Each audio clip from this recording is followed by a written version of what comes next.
Hey y'all, my name is Neff and I serve as community manager here at Screencastify.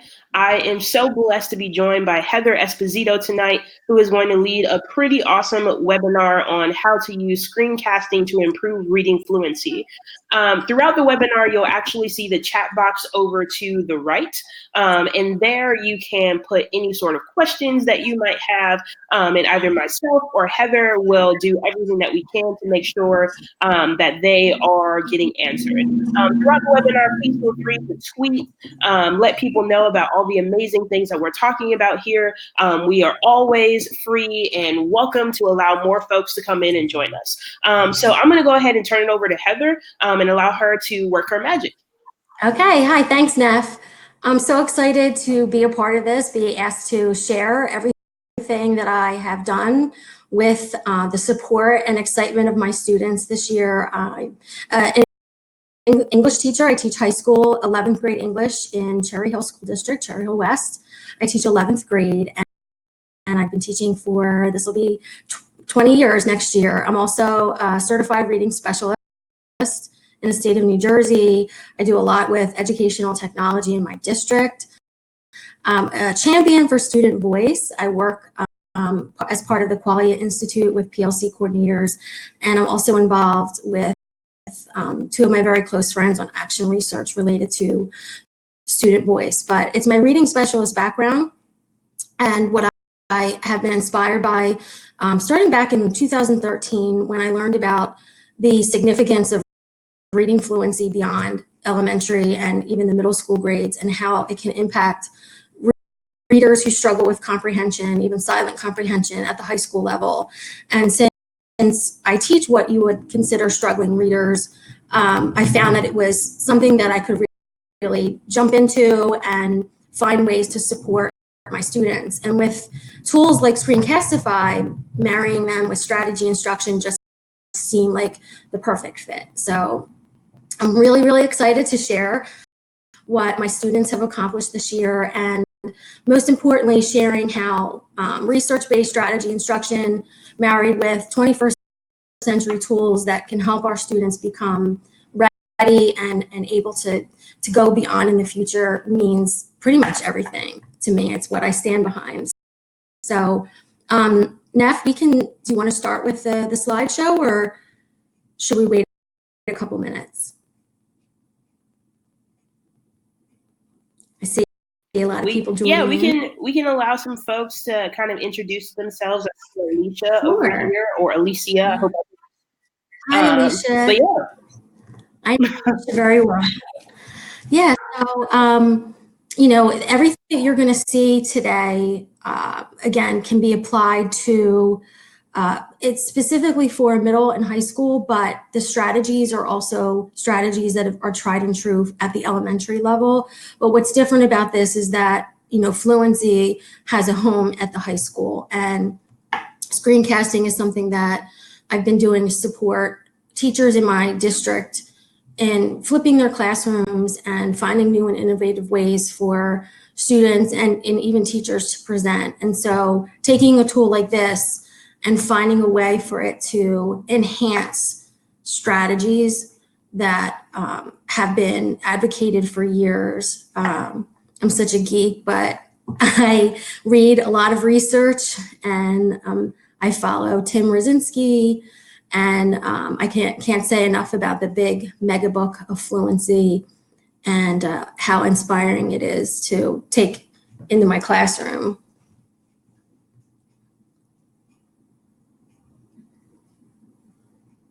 Okay, so I'm going to get started because this is recorded, and if anyone comes in and they miss the beginning, they can always jump in later. But as Neff said, make sure that you tweet about it, you share, and hopefully, if you're thinking of some questions, we'll definitely take some either during or at the end of the webinar.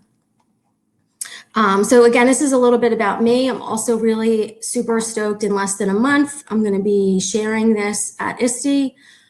30 minutes away from my house in Philadelphia. And the best part about it is that my students are going to be with me. I have 4 students who are going to serve as co-presenters to really attest to how this has impacted their learning and how it has inspired them and engaged them and how they've used it even outside of English class. Okay, so I mentioned research-based strategy instruction. So why fluency with middle and high school students?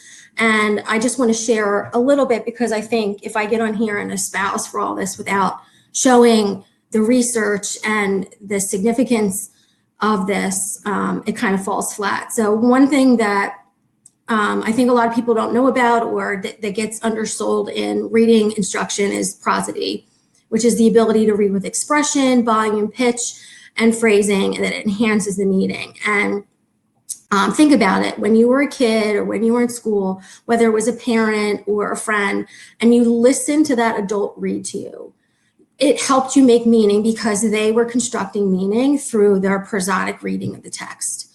You know, showing excitement, showing where to stop and pause and emphasize language. And so throughout my teaching career, I would say, okay, guys, who wants to read? Mrs. Esposito, we want you to read. We want you to read to us because it helps us understand. And so once I finished my reading specialist certification and I latched onto this idea, I thought, how can I take that excitement for them to hear me read and replicate them and that skill in them. And it started back in 2014 with digital storytelling and kids rooting each other on. Yeah, you're doing it great. And now with screencasting technology, they can hear themselves, they can record, they can re-record and practice. And it's an authentic medium where they can publish their final work with a greater audience. And so I'm not going to read all of this to you, but again, this shows how prosodic oral reading and silent reading comprehension has a strong correlation. So you think reading out loud, hearing prosody, hearing the reading this way, it's going to translate to silent reading comprehension, and sure enough, it does. Okay, and so this again is just, I wanted to show you the recent nature of fluency instruction and why it's so important for middle and high school students. I'm trying to read all the comments too. Hi, everyone. I don't know if anyone can hear, but it's pouring rain here. We've been under tornado and thunderstorm watches all evening, and I have an almost 4-year-old sleeping upstairs, so stay tuned. Okay, student voice. So I mentioned in the beginning that I'm also a champion for student voice. And everything that I do is with keeping in mind of how it impacts my students and creating a communication, a collaboration with my students to know how my choices impact them and to make them part of the decision-making process.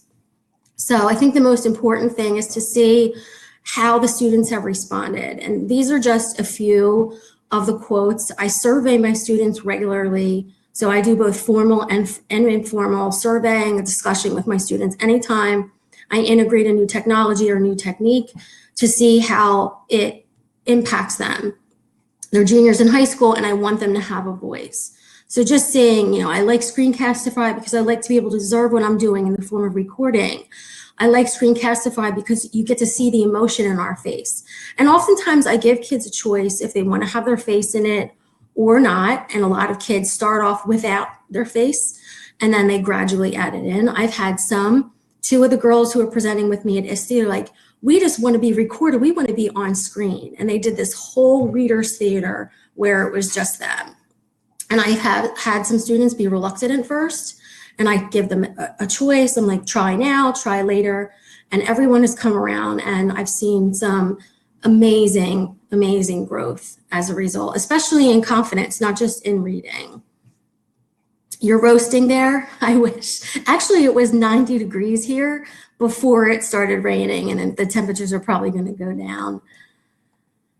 Okay, so this is an infographic that I've made, and I just want to mention that everything that I'm sharing in here, anything that's a reproducible or a resource, is in a handout that's going to be shared at the end of this, and then Neff is also going to put the slideshow in a PDF so that can be shared. So I'm in this, feeling of I want to share everything with you guys. So any of the handouts that I've made, you can see at the very beginning of the chat, I put in a link to my YouTube playlist.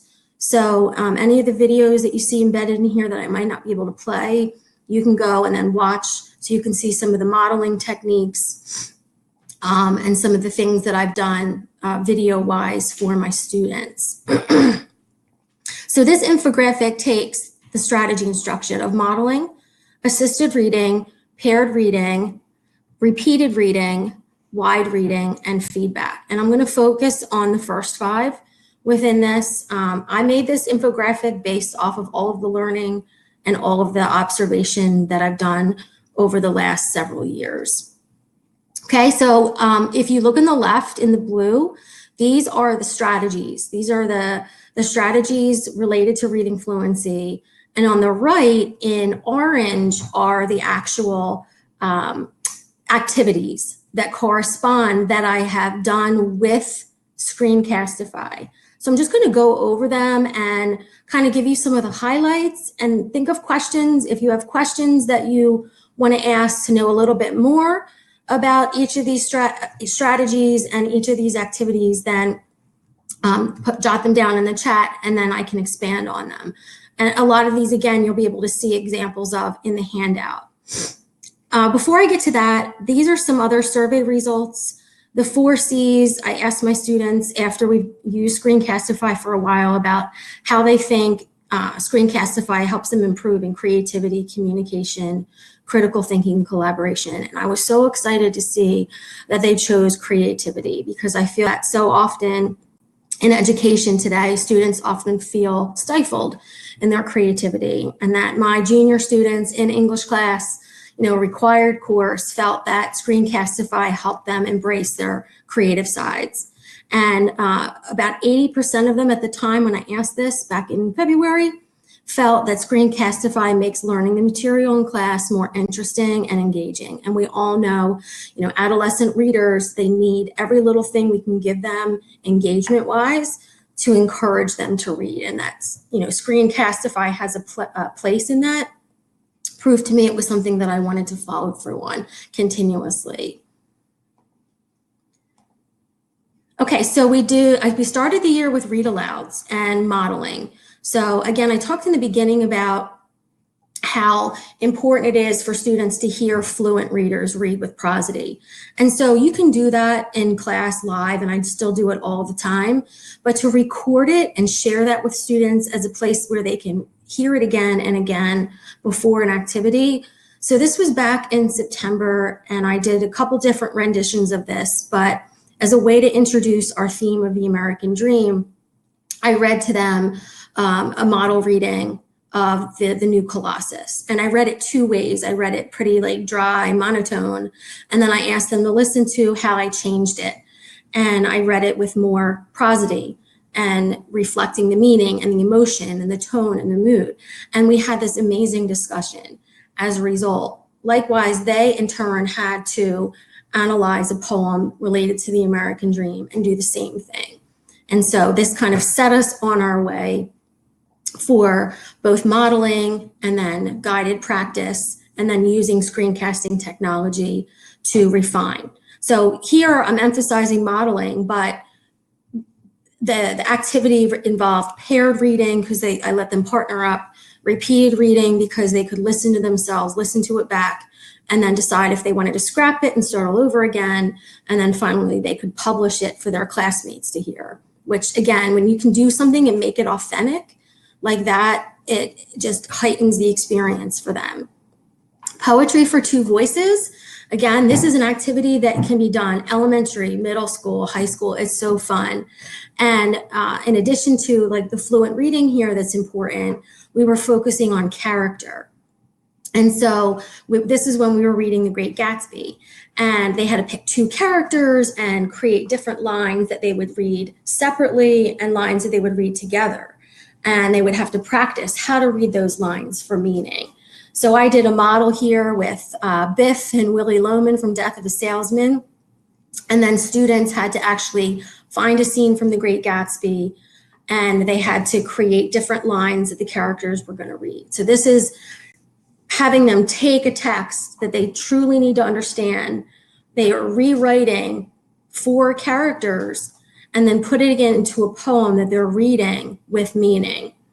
And so when you get to the resources here, you'll see that I created a single point rubric. I feel that the more simplistic you can make a rubric for students in this, the best. That's the best you can do. I also want to mention that I use the multidimensional fluency rubric, and my students know it. They know that they're reading for expression and smoothness and pace, and that's something they can kind of check in with themselves while they're doing these activities. You guys still with me? Okay, I think it stopped raining here. The other thing that I find, and you see it all the time if you follow Screencastify on Twitter, is all the different opportunities to app smash. And so one of the other platforms that I truly love for my students in reading is Actively Learn. And one of the cool things you can do with Actively Learn is add in your own videos. Whether you add in a video that you created in Screencastify and you put it in YouTube, you can put it as an annotation. You can also put it in the introduction video at the beginning of the text. And so I've done some modeling for my students. I've done some think alouds for my students, and I actually embedded them into the text in Actively Learn. So if you're not familiar with Actively Learn, get on Actively Learn. It's amazing. If you have any questions about it, let me know. And then knowing that you can take everything you do with Screencastify to help support your students and merge it in Actively Learn is really, really cool. And my students have really enjoyed that I've been able to do that for them. Book trailers. So here's an instance, and this is, I call this assistive reading because I did a lot of modeling for my students to listen as they were working. And this is also something I want to talk about is don't be afraid to do the assignments with your students, not their assignments, your own. So this is when we were doing personal narratives, and I wrote my own because I wanted to model the reading for them as it's coming from me, because that's essentially what they were going to do. They are essentially creating a narrative based off of the work we did with reading narratives, and then they're reading a segment, a trailer of their own narratives. So on the left, and again, this is in the YouTube playlist if you want to view it, is me reading my own trailer of my prosodic reading. And then I had students do the same. So they had to make decisions. You know, what is the best part of my narrative? What do I want to get across to my audience as I'm reading it? What is the theme of my own narrative and the tone of my own narrative and the mood that I want to enhance? And these are all skills that can seem intangible for students at times. But now that they're taking ownership and they're taking this active role using Screencastify doing it, again, it's student engagement that just accelerates. Okay, so again, this is also in the handout. This is a super rubric, so you can just make a copy of it, and it has all of the elements of the multidimensional fluency scale that I mentioned, and you can actually score students. I actually have students score themselves because I feel like that's a really important reflection on their learning. Okay, so both of these are also included. And again, if you just joined us, you can use any of the materials and the resources that I've shared and replicate it for yourself. Okay, back in Catcher in the Rye, I gave my students a cold prompt where they had to read the opening and they had to assess and analyze the narrator's tone, which is a really difficult thing to do. So I'm reading your notes here. The questions here at the same time. Neff's keeping track so I can get to them at the very end, and I'm almost through. And it was hard for them. It was something that they had a difficult time with. So then we stepped back and we did an activity where I gave them a section of the text and they had to practice reading it using different tones. And this was the very beginning of Catcher in the Rye. And so they all got different tones and different adjectives and they practiced it. And then we said, well, what's the tone that we think the author or the narrator is trying to convey? And then we went back and we read it again. And sure enough, when I gave students that same prompt again, they were able to score much higher because they went through that active process and they recorded themselves reading it and they listened back and they had to guess what everyone's tone was as they were going through it, okay? And again, this is something that is shared with you as well. Reader's Theater. I think a lot of people are very familiar with Reader's Theater, and there are so many different resources out there where you could find Reader's Theater scripts already created. But again, I wanted to do this as a way to marry this strategy with screencasting and with the text we were reading. So students got to work together and choose a section of the text to rewrite. I let them modernize the language. They had to make strategic choices and practice together. And then again, they would record it. So this, we really emphasize repeated reading, and I encourage them to read it many times until they got it just right. Here are some videos we can't see in this version. So I put them again, if you just joined us, they're in the YouTube playlist at the beginning of the chat. So one of the last things we did this year is poetry jams. And this is in the category of wide reading, because fluency comes when students have the opportunity to read a variety of genres. And so in this case, we went back to poetry, and students got to, again, select a poem related to the American dream. And this time, it wasn't just focusing on reading it with prosody, but analyzing it.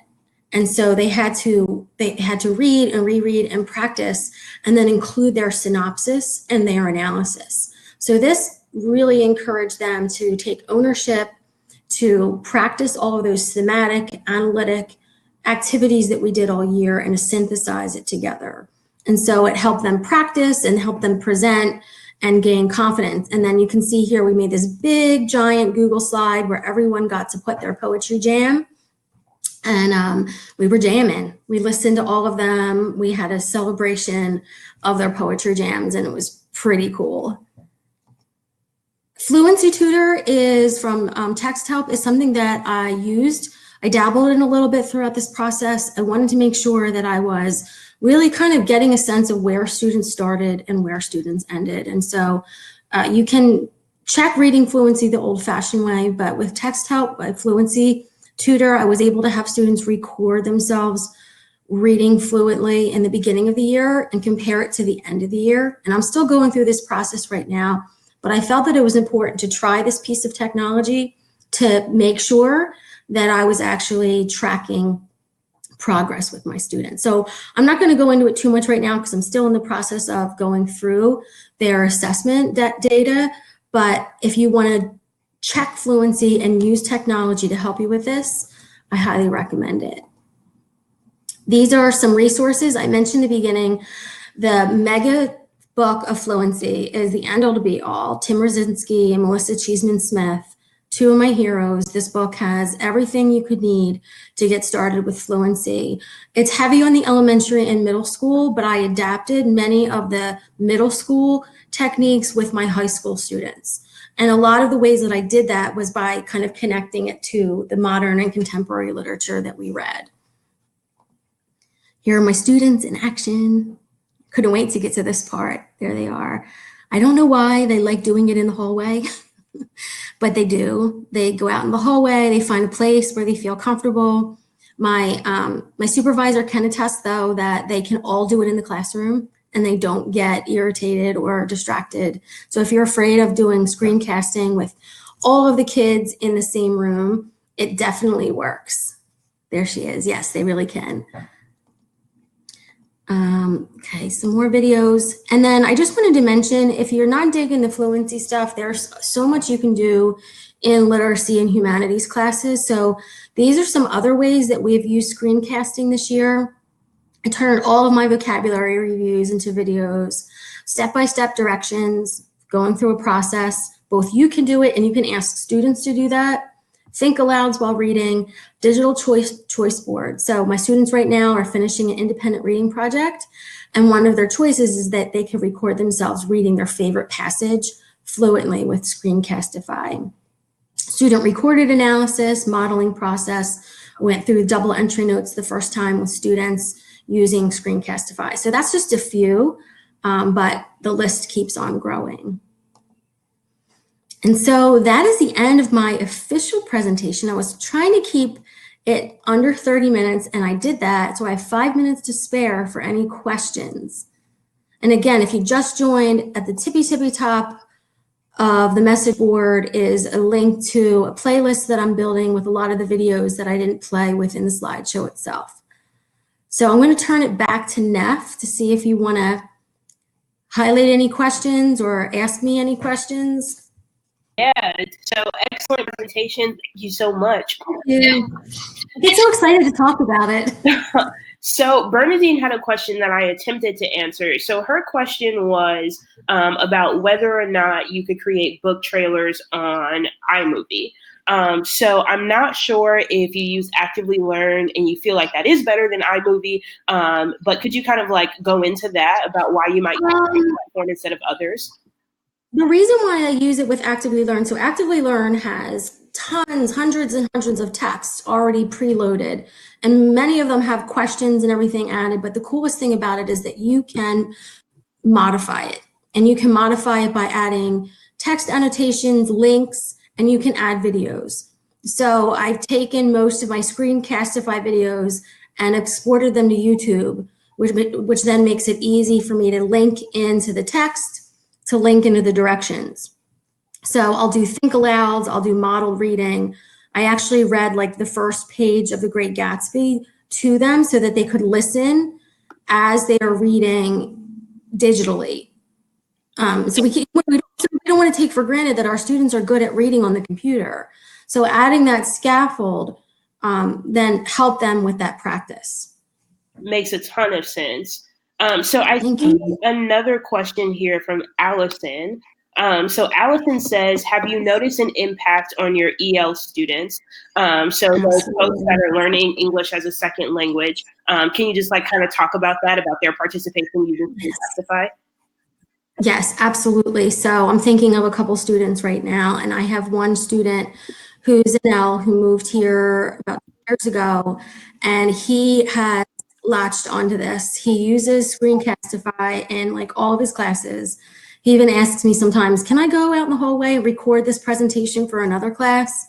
I did an interview with a lot of the students in the beginning of the year, and he, as well as a few other of the Ls, have talked about how doing this and listening to themselves and getting a chance to repeat and practice, even with the support of their peers, has made them feel that much more confident in their English language. That's awesome. So it looks like the teacher has one more question. So what were some of the biggest challenges that the kids experienced when they started using Screencastify or throughout the year? Okay, so one of the things I did, anytime I start up a new platform, I often create like a how-to tutorial using Screencastify. So I created a video where I show them specifically how to add the extension and how to do all the permissions and how it would work. And the first couple times using it, I would often have to circulate and kind of remind them how to do it. But invariably, there's always a few students who get it like this. And then it gives them a chance to become leaders in the classroom by helping their peers. And so a lot of the things I did in the beginning were partner activities or small group activities, so that if a couple of students were having a little bit of trouble transitioning, they could be in a group with a student who was a pro. And so now I'm like, hey guys, we're screencasting, and I don't have to say anything. So I would say the first couple times there was that learn curve, but when you let the students feel empowered to help each other, then it creates a community. Yeah, that sounds awesome. I think that that's a fantastic model for anything in the classroom. When you can empower them to be the leaders, it definitely makes a big difference. And when you make a screencast of the directions too, if students come in new from the district, now I have like a whole bank of directions of screencasts that anyone can go back and refresh and learn how to do it. Awesome. So I think that concludes the questions that we've had from folks in the chat. So I am going to share the handouts that Heather has used. So you'll see the presentation slides in case you want to go back and take a look at those. And then you'll also see another handout that includes some further reading and some things that you can use. So I'm going to put those into the chat now. Please feel free to go ahead and use that in whatever way you would like. And we will give you just a few more minutes to make sure that everybody has access to those things. And that will conclude our webinar for tonight. So thank you so much for joining us. If you loved it and you felt like you learned a lot, we'd love for you to let other people know on Twitter and to let them know to catch our webinar replay. And I'll also give Heather an opportunity to say goodbye as well.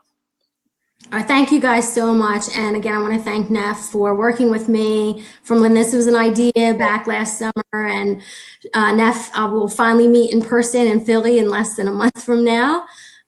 So this is definitely going to continue to grow. And I'm excited to continue to share the work that my students have done with Reading Fluency. So check me out on Twitter and I'll keep you updated for sure. All right, sounds good. Check her out. This work is definitely continuing. Have a great night. And we are excited to see you guys for the next webinar next month.